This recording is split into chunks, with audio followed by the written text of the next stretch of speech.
The OG terror, man. Oh, man. The OG, once again, man. I mean, we got an OG versus, I don't want to say relatively new, but at least to the visible community. Yeah. White-AshK, this is the first time he's made an appearance at EVO at this level. Yeah, and he's already in top 8. I mean, way to debut, buddy.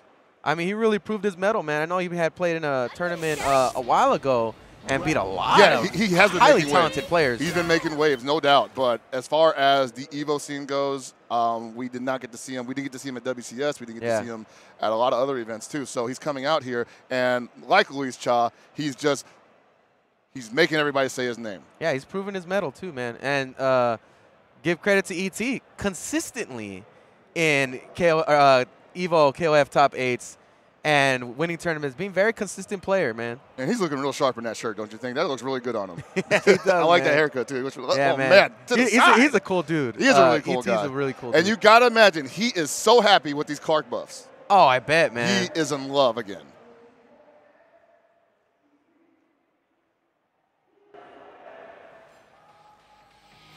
And I promise you, people, if he gets that Clark going, it's going to be really hard for White-AshK to survive. Yeah, man, that's a legacy character for him. He's definitely been putting in work. Definitely, and, for sure. And has a great understanding of the flow of those types of matches.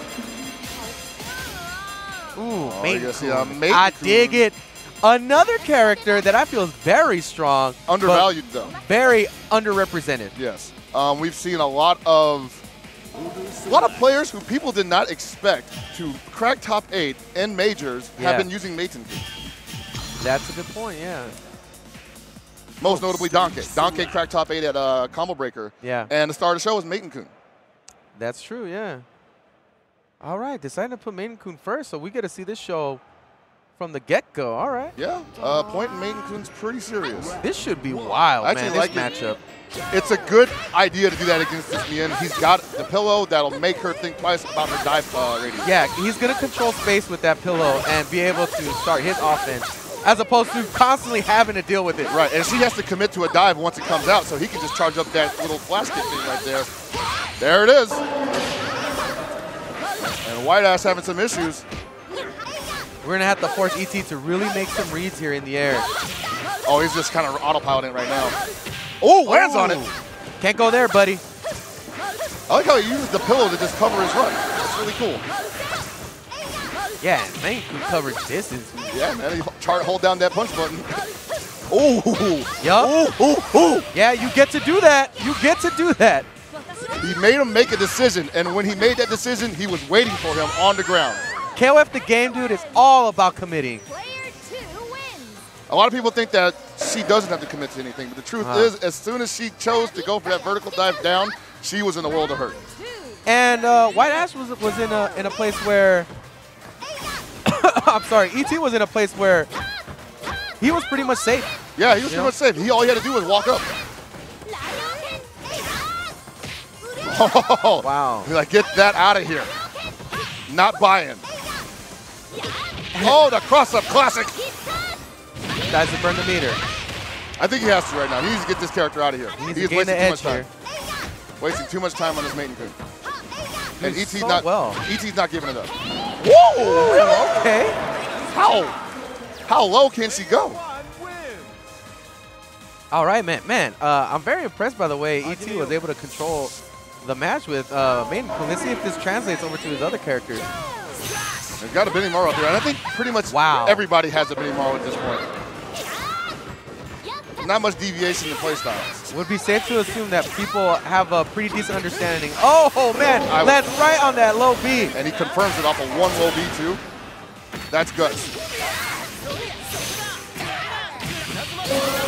Doesn't opt to spin the bar, but gets a pretty big chunk of damage. Takes her out with a jump kick. Going out with 4 meters. We're going to have a 5-meter Athena. You know how I feel about that. Don't die with your boots on. I don't think he's going to let that happen, actually. No, man. This is the character. This is the new Athena. This is the lugs Athena. Gets activation. Gets a big punish here. We might not even get to see Clark at this point. Right now, ET, I feel, has not been really challenged. No, he's feeling really comfortable with all the maneuvers going for. And that's what I feel White-AshK has to do. He has to put him in a situation that makes him at least a little uncomfortable, and he's not been able to achieve that. Yeah, get in his face. Get in his face.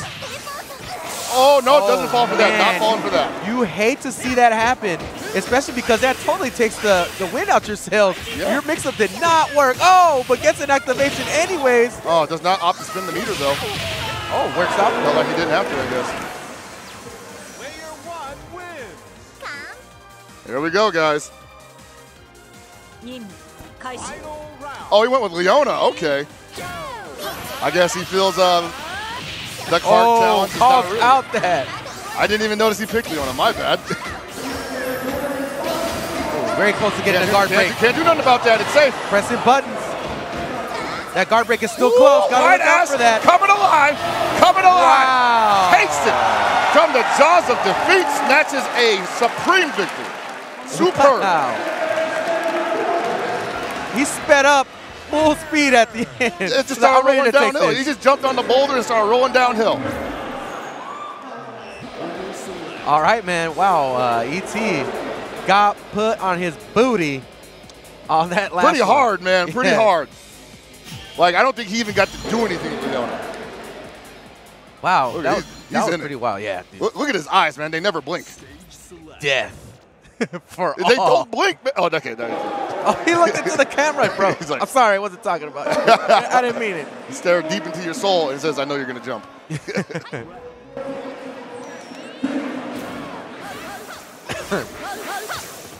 Eyes of a killer, man. ET played this well. Let's see if White-AshK can make the adjustment in this matchup. But the thing is, like, he played it well, but White-AshK wasn't tripping. That's true, man. You didn't see him really waver. And once again, that's that adjustment. That's that ability to stay solid under pressure. That's what's going to win the day at the end, at this level. Wow, and really changing up his play already with Mian. Yeah, a lot more ground play going on here. Now he's trying to call out those pillow attacks. Oh, gets caught right there. I guess if he feels like he can make ET throw them offensively, then he can go into negative space right big there. punish. Right there. Gets a fortunate roll. Once he got after this reset, lands right on the pillar. You can't do that. The hitbox for that is comical. A much closer match. Go right on it, but once again, he ain't tripping. Nope. And this is a way better outcome than even the first match. And you got to think that ET right now, as cool and calm and collected as he is, probably thinks he needs to make something happen despite having won that round. Exactly, because he knew how the outcome ended up last time. He was ahead 4, but did not change the outcome. And that's when you start feeling damage in? No. Oh, nice. Here we Wow, go. These main two that combos. was great damage. Highlight video. And that's one of those situations where you could win the first round and still feel like you're behind. Absolutely. And you can tell right now, ET really just wants to keep on the momentum here. And he does not want to let it go. Woo! ET's so smart right now, knows that this Yuri wants to be in the air 80% of the time. Going to throw that vertical pillow each time. Does not opt to do any real damage. Unfortunately, White-AshK. Oh, gets hit from that overhead from a mile away. Just give him the butt. Yeah, man. I mean, this is a similar story from the first match. Didn't really give any reason for ET to really have to change up his gameplay, but somehow snuck away with the last match. Oh, I don't know about that now. This is pretty deep. That was pretty simple. Yeah, this is a lot different situation. You're getting Athena with 2 bars instead of 5. And you got to work through 2 characters. 2 full health characters who have meter. And it's Benimaru. Might as well be playing the entire cast again. Gotta remember, man, White-AshK stayed solid regardless. This is, oh no. Well, you just keep getting tagged like that. He's misjudging that jump, and he thinks he's going to be going for a cross-up jump B, but he ends up getting tagged by the jump B. It's a bad situation. Whoa. Oh, he kind of gambled pretty hard on that. Oh! Here's the opportunity right here for White-AshK. 0 meter Benimaru.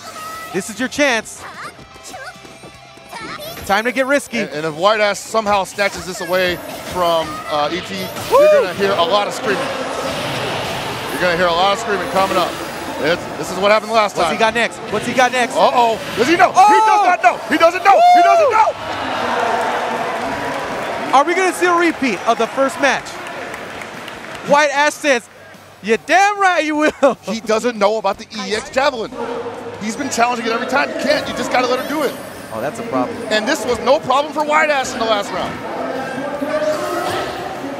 Oh, gets the cross up. All right, he's all right. That's it. He got him. Just to make sure, climax that. And that's what you run into when you go against Leona with that much meter. And that's really how you got to work it, man. Yeah, you just take the opportunity as it comes to you. And it's not going to be often. White-AshK proving that he doesn't give up opportunities easily. That's right, man. ET really trying to stay the course here. Successful so far, and it's really, I feel right now, on White-AshK to make that big adjustment.